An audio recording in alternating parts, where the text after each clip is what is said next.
Hello investors, my name is CS Umesh Kuleria and we'll be discussing a very interesting stock that you guys can consider for a period of 10 years. The stock is from recycling industry and its name is Gravita India.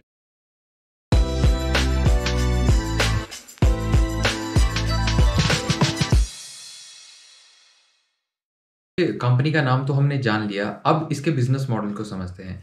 Business model को समझने के लिए हम company के business को दो parts में divide कर देते हैं, एक प्रोडक्ट्स के बेसिस पे और दूसरा ज्योग्राफी के basis. Recycling as a process की बात करें तो रॉ मटेरियल प्रोक्योरमेंट इसमें सबसे क्रूशियल होता है। अब इसके प्रोडक्ट्स के हिसाब से लेड और प्लास्टिक का raw material company use battery के स्क्रैप से कलेक्ट कर लेती है, वेयर एज एल्यूमिनियम का रॉ मटेरियल इनको कंस्ट्रक्शन साइट या ऑटोमोबाइल कंपनीज के थ्रू मिल जाता है। अब अगर आप यहाँ देखें तो यूल फाइंड कि Amara Raja, Exide, luminous, Tata group जैसी बड़ी बड़ी कंपनीज के साथ ग्रेविटा के टाई अप हैं, जिनसे वो रॉ मटेरियल प्रोक्योर करता है, उसको रिसाइकिल करता है and majority of the cases में उन्हीं को दोबारा बेच देता है। तो ये तो हो गई बेसिक रॉ मटेरियल कलेक्शन की बात। रॉ मटेरियल के बाद अगर हम फिनिश्ड प्रोडक्ट्स की बात करें तो कंपनी रिफाइंड लेड बनाती है एंड लेड से बने हुए वैल्यू एडेड प्रोडक्ट्स बना के बेचती है। सेम एल्यूमिनियम में कंपनी वैल्यू एडेड प्रोडक्ट्स बना के बेचती है एंड प्लास्टिक में भी।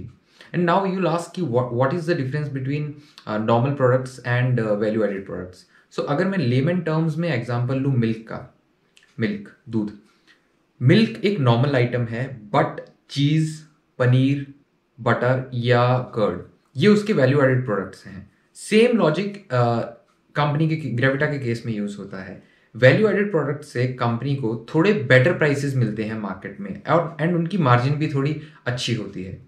और अगर आप इसी यहाँ टेबल में देखेंगे तो ओवर द ईयर्स कंपनी के वैल्यू एडेड प्रोडक्ट्स का शेयर ओवरऑल रेवेन्यू में बढ़ा है, जो एक अच्छी बात है। इट मीन्स कि ज़्यादा से ज़्यादा प्रोडक्ट्स जो हैं वो अच्छी मार्जिन जनरेट कर रहे हैं कंपनी के लिए। एज ऑफ नाउ कंपनी का 45% रेवेन्यू वैल्यू एडेड प्रोडक्ट से आता है, but management is quite optimistic कि वो फाइनेंशियल ईयर 26 तक इस नंबर को 50% तक पहुंचा दें। प्रोडक्ट सेगमेंट समझने के बाद अब चलिए कंपनी का ज्योग्राफिक सेगमेंट समझते हैं।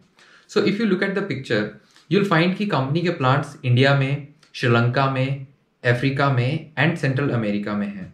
And there is very interesting story behind कि कंपनी ने अपना ज्योग्राफिक एक्सपेंशन कैसे किया। 1984 में कंपनी ने जयपुर में अपना पहला प्लांट लगाया था, बट लेट 90s में इंडियन गवर्नमेंट ने इंपोर्टेड स्क्रैप पे 30% कस्टम ड्यूटी लगा दी, वेयर एज फिनिश लेड पे बस 5% कस्टम ड्यूटी थी, जिससे कंपनी का बिजनेस फाइनेंशियली अनवायबल हो गया। इसी दौरान कंपनी ने दूसरी ज्योग्राफीज की तरफ देखना शुरू किया। श्रीलंका में कंपनी ने प्लांट लगाया, कुछ साल वो चलाया। जब वो अच्छा खासा प्रॉफिटेबल हो गया तो उन्होंने श्रीलंका के प्रॉफिट्स के बेसिस पे जयपुर प्लांट को दोबारा रिवाइव किया। ये कंपनी के लिए बहुत अच्छी लर्निंग थी और हम कह सकते हैं ब्लेसिंग इन डिस्गाइज था। फिर 2007 के अराउंड कंपनी ने घाना में प्लांट लगाया और बाद में सेंट्रल अमेरिका में भी एक्सपेंड किया। ओवरसीज ऑपरेशन की बात करें तो अफ्रीका सबसे क्रूशियल लोकेशन है कंपनी के लिए। वाई? बिकॉज यहाँ से कंपनी को 30% रेवेन्यू और 60% ऑफ द प्रॉफिट जनरेट होता है। एंड यू आस्क कि why suddenly why 60% of profit वो अफ्रीका से क्यों जनरेट हो रहा है? We will find certain reasons, जिसमें सबसे पहले we can say abundance of raw material, second में we can say tax concessions offered by those countries, and third one easy access to European market where those countries get some concession in custom duties. So all these reasons led to higher margins of African operations as compared to Indian operations. So this was a brief about the business model of the company. Now let's move to the next segment, which is called industry outlook, where we will be discussing the overall industry aspect of lead, aluminium, plastic and all the new verticals of the company. शुरुआत करते हैं lead recycling से। Lead is the most recycled metal in the world. 85% of the lead goes into batteries. Lead recycling is a profitable business, जिसकी वजह से competition बहुत है and a lot of unorganised players are also present in the sector. Around India की ही अगर हम बात करें तो वी विल फाइंड कि ऑर्गेनाइज्ड एंड फॉर्मल सेक्टर के पास ओनली 35% मार्केट शेयर है, जबकि 65% share is with unorganised players. Yale के एक रिसेंट स्टडी के according 90% of lead recycling around Delhi is done by unorganised player, जिससे पॉल्यूशन एंड हैजार्डस मटेरियल के डिस्पोज ऑफ होने का खतरा बना रहता है. And this kind of situation creates opportunity for company like Gravita, because इनके पास अच्छी टेक्नोलॉजी रहती है, सो पॉल्यूशन कम होता है, हैजार्डस मटेरियल डिस्पोज ऑफ नहीं होता है, वर्किंग कंडीशन अच्छी रहती है एम्प्लॉयज के लिए, etcetera etcetera. Therefore, management is expecting that in couple of years, market share of organized player will go up to 75% levels from current 35%. In fact government ने भी इस चीज़ को रियलाइज किया है and they have started taking right steps in this direction. Recent battery management and handling rules के according battery OEMs को guidance है कि 90% of recycling should be done through organise sector, and Gravita is there to take benefit of all these government tailwind. Lead recycling के बाद चलिए discuss करते हैं aluminium recycling. Aluminium is 100% recyclable. Recycled aluminium uses 95% less energy and leads to 95% less emissions. In one of the reports, CRISIL stated that in couple of years, recycled aluminium's market share will go up from 35% to 40%. Western countries में recycled aluminium की demand काफ़ी ज़्यादा बढ़ चुकी है and they are even ready to pay premium for recycled aluminium. EV adoption की वजह से भी रिसाइकल्ड एल्यूमिनियम की डिमांड में इंक्रीज हुआ है. Coming to plastic recycling now, यहाँ पे थोड़ा इंटरेस्टिंग हो जाता है. On a daily basis we find that everyone is saying कि प्लास्टिक रिसाइकिल करो, प्लास्टिक रिसाइकिल करो, but the reality is that कि ये उतना भी आसान नहीं है. 90s के अराउंड यूएस में this whole plastic recycling thing started, but there are reports claiming कि आज भी 30 साल बाद भी यूएस का majority of the plastic is still not recycled. In fact around 2014 में अराउंड 10% of plastic recycling was happening in US, जो अभी 2021 में 6% पे चली गई. वाई? बिकॉज चाइना जैसी कंट्रीज में जहां यूएस या और डेवलप्ड इकोनॉमीज अपना प्लास्टिक वेस्ट डंप कर देते हैं, they stopped accepting this plastic waste of western countries. So आप लोग सोच रहे होंगे कि ऐसा क्या है कि प्लास्टिक रिसाइकलिंग उतनी इजी नहीं है. So there are few reasons. Number 1, not very easy to collect. Number 2, not very easy to sort plastic waste. Number 3, it's the process of plastic recycling is not environment friendly and it generates some hazardous material. So no one wants to do it in their own backyard. So these are the main challenges.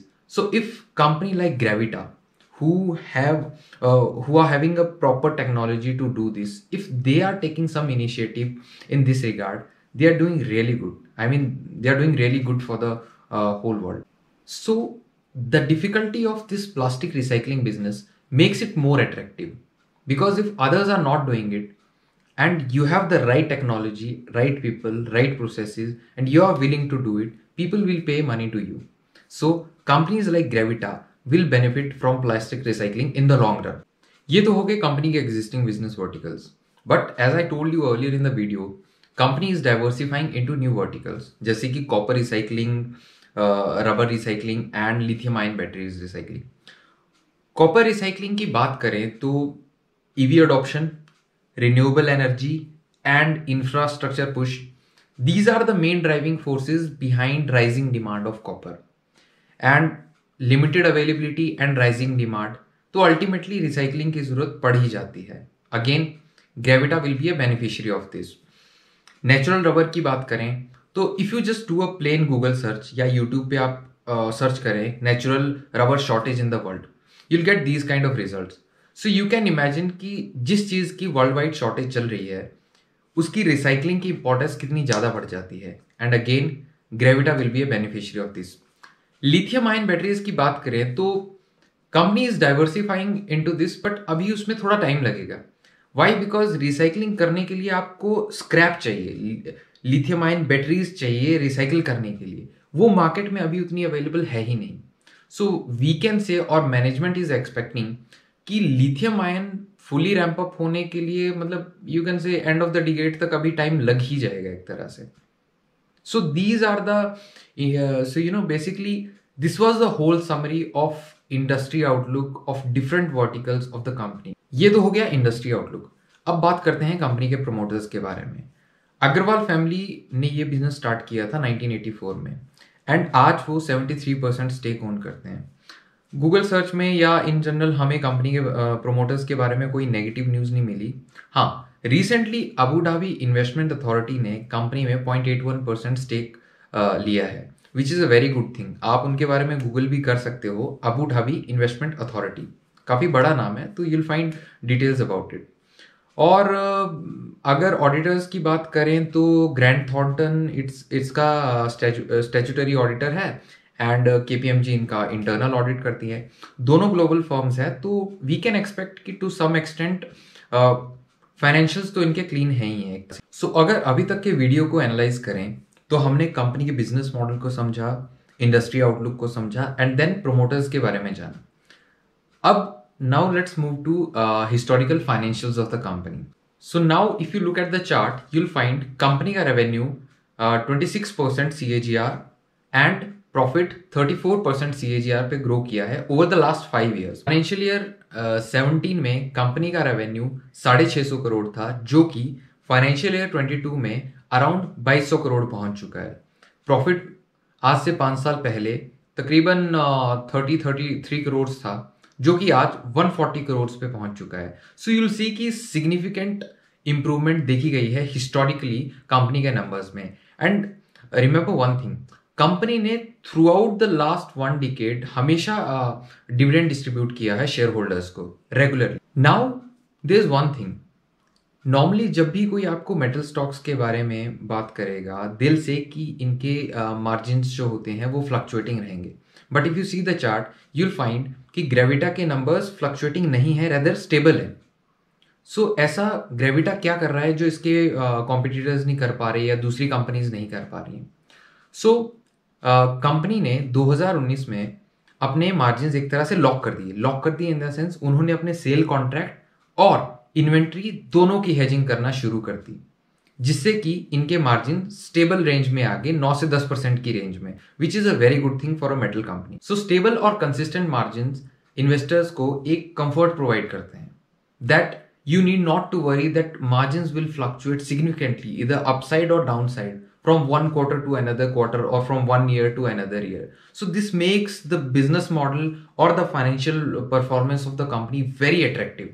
ये तो हो गया company के historical performance का, but कोई भी investor company के history के बेसिस पे ही स्टॉक थोड़े भी खरीदेगा। उसमें ग्रोथ भी होनी चाहिए कि कंपनी आगे चल के कैसा करेगी, वो फैक्टर ज़्यादा इंपॉर्टेंट रहता है किसी भी इन्वेस्टर के लिए। तो चलिए इस सेगमेंट में हम वो समझने की कोशिश करते हैं कि हिस्टोरिकली तो कंपनी ने अच्छा ही किया है, बट गोइंग फॉरवर्ड ये क्यों और अच्छा करेगी। सो इस सेगमेंट को लेट्स से ग्रोथ ड्राइवर्स, कि what will be the growth drivers of the company.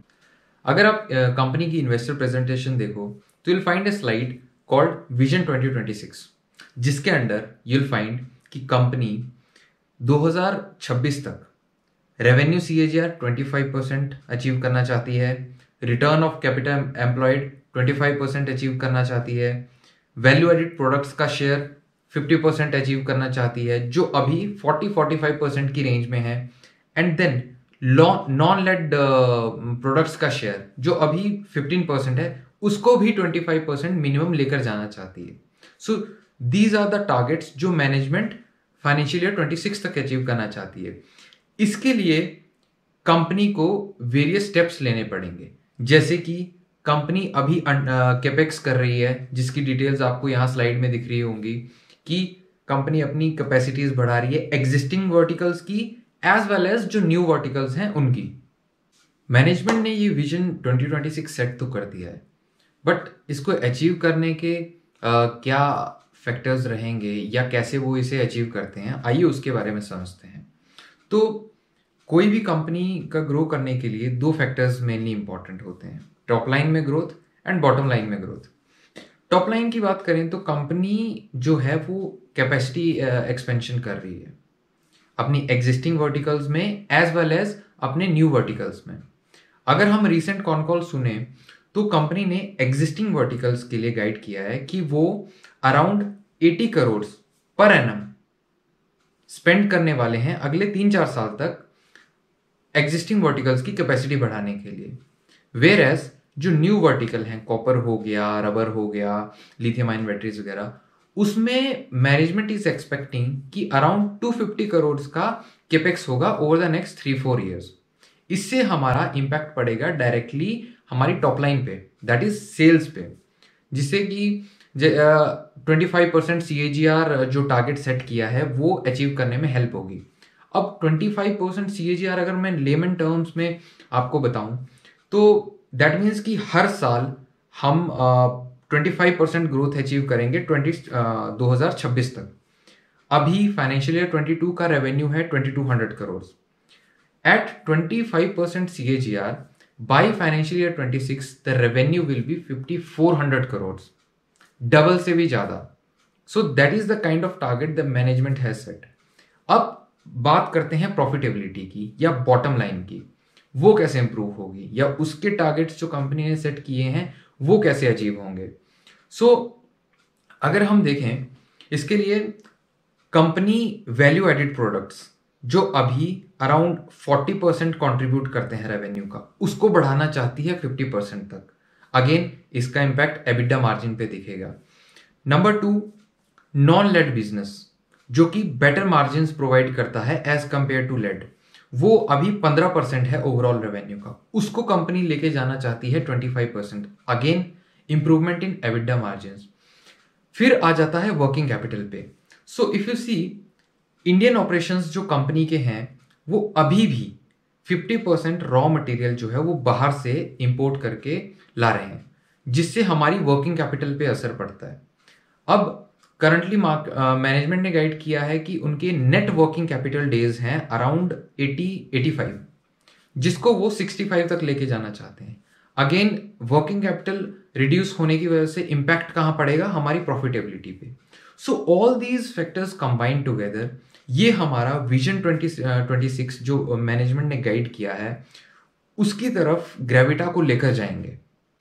Valuation की भी बात करें तो कंपनी एक डिसेंट पी अराउंड 15 की पी पे ट्रेड कर रही है and debt to equity around 0.65 है। These were all the good things about Gravita's business model और Gravita as a company. But ऐसा तो हो नहीं सकता ना कि किसी कंपनी में कोई चैलेंजेस हो ही ना, किसी स्टॉक में कोई नेगेटिव एस्पेक्ट्स हो ही ना, या फिर मतलब इन जनरल बिजनेस के कोई चैलेंजेस हो ही ना। सो इन आवर ओपिनियन ग्रेविटा का सबसे बड़ा चैलेंज है उनका वर्किंग कैपिटल। अगर वो उसे अच्छे से मैनेज कर लेते हैं they will do wonders, but अगर वहां वर्किंग कैपिटल में थोड़ा डिस्ट्रप्शन आता है तो डायरेक्ट इनकी प्रॉफिटेबिलिटी पे इम्पैक्ट पड़ेगा। इसका एग्जाम्पल हम इनके लास्ट 2 ईयर्स के इन्वेंट्री डेज से ले लेते हैं। इन्वेंट्री डेज मीन्स कि आपका इन्वेंट्री आपके वेयरहाउस में कितने दिन तक पड़ी रहती है, और ज़्यादा दिन तक अगर आपकी इन्वेंट्री आपके वेयरहाउस में पड़ रही है तो that's technically not a good thing for any business. So if we see Covid की वजह से डिसरप्शन आया था लॉजिस्टिक्स में, एंड एज वी नो कि कंपनी के Indian operation 50% raw material import ही करते हैं। तो over the last 2 years if you see in the slide हमारे इन्वेंट्री डेज बढ़ चुके हैं, and this is not actually a good thing.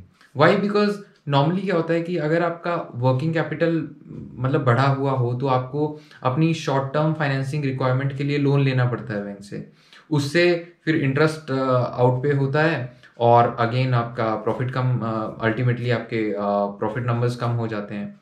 So this in our opinion this is the challenges.